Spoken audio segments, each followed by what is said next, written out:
Hi, it's Juliette from My City Plants. Today I will show you how to deal with gnats, those harmless but very annoying little black flies.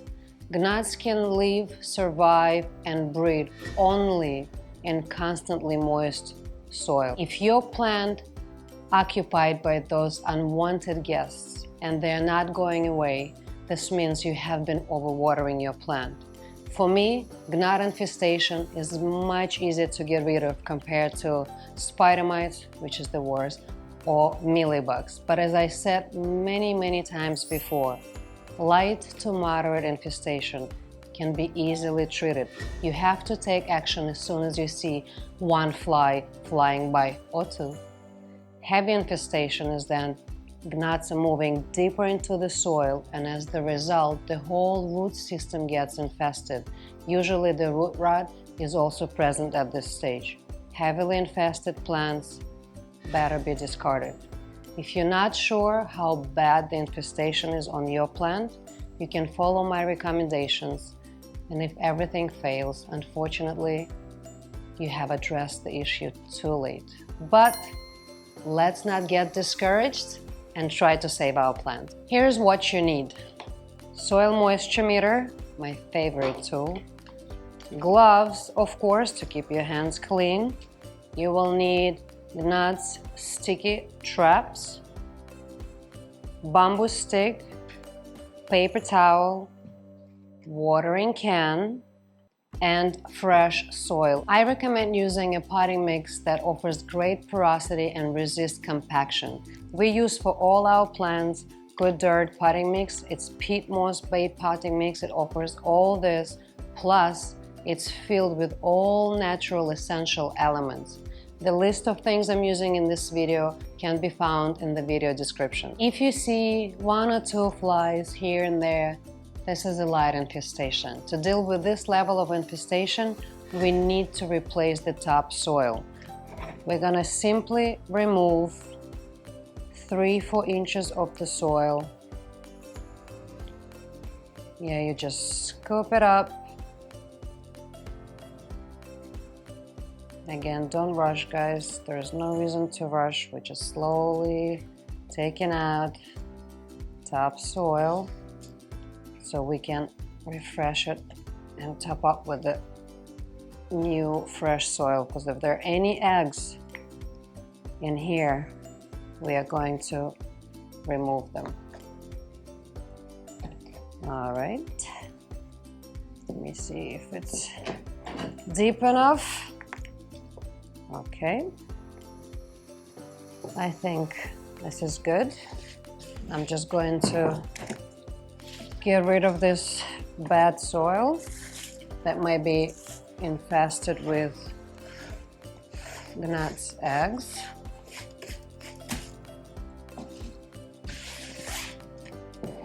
And top it up with fresh soil free of any logger.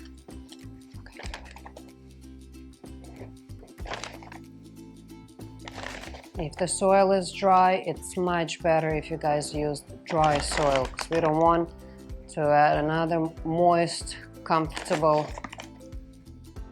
ground for those gnats to return and lay more eggs.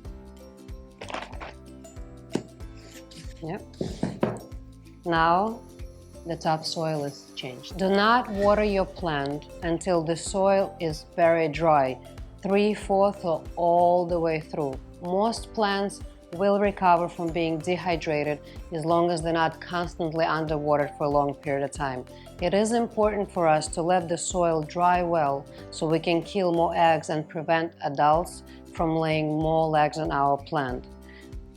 I have a trick how to help the soil to dry faster. We're gonna use simple chopstick, and we're going to aerate and fluff up the soil so the oxygen can get to the roots and the soil can dry out faster. We simply want to stick the chopstick as deep as we can and make big circular motion. We'll repeat the same motion around the plant As you can see, the soil is getting much looser, and it was really compact at the bottom where it's really wet. The oxygen was not able to get to the roots, and by doing this, you're allowing the oxygen to get in, so the air circulation will be returned and the soil will dry much faster. Repeat soil aeration method at least once a week until soil is dry. If you see more than just a few flies circling around, and you can also see gnats on your plant, then you have a moderate infestation. In this case, the plant is best to be repotted in a fresh potting mix. You have to take the plant out of the pot carefully, remove the whole soil, and while you're removing the soil, examine the roots. If you see few brown smooshed roots, cut them out with scissors. If majority of the roots are rotted and they're all brown and smooshy, then the plant is far gone. This guy looks pretty good. Well, I'm using a healthy plant. This plant doesn't have any gnat issue. I'm just demonstrating you how to remove the soil from the roots. You have to remove as much soil as possible. You can pump it up, shuck it, get rid of it.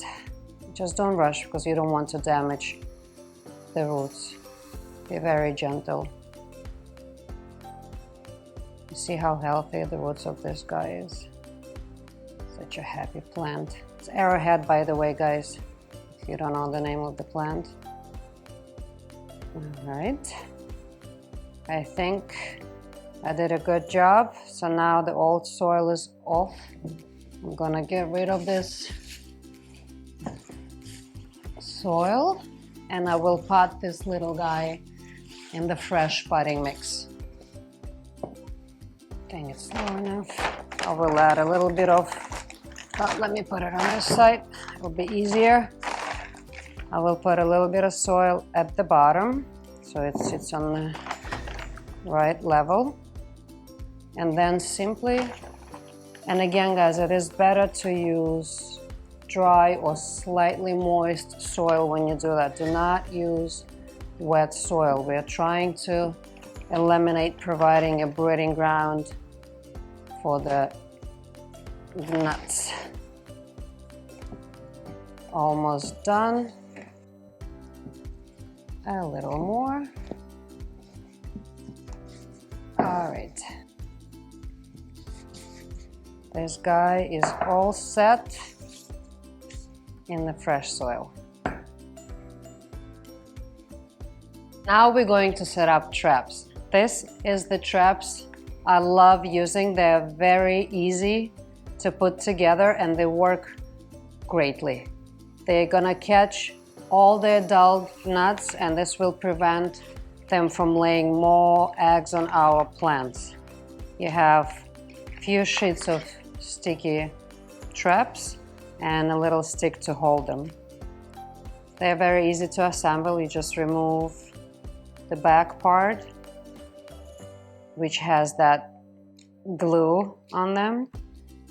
You fold it with the glue side up and you insert in this little holder on this stick. See? It's very easy. Let me make another one. Oops. All right. So you have 2 of this per stick, and you have to put them around the plant. You can have 2 or 3 around the plant, infested plant, but also you have to put them on all of your other plants. We want to catch those flies before they even have a chance to lay on the new plant and lay their eggs there. So this is a really good way to catch them. Now you can start testing the soil. You have to test the soil once every 7 to 10 days.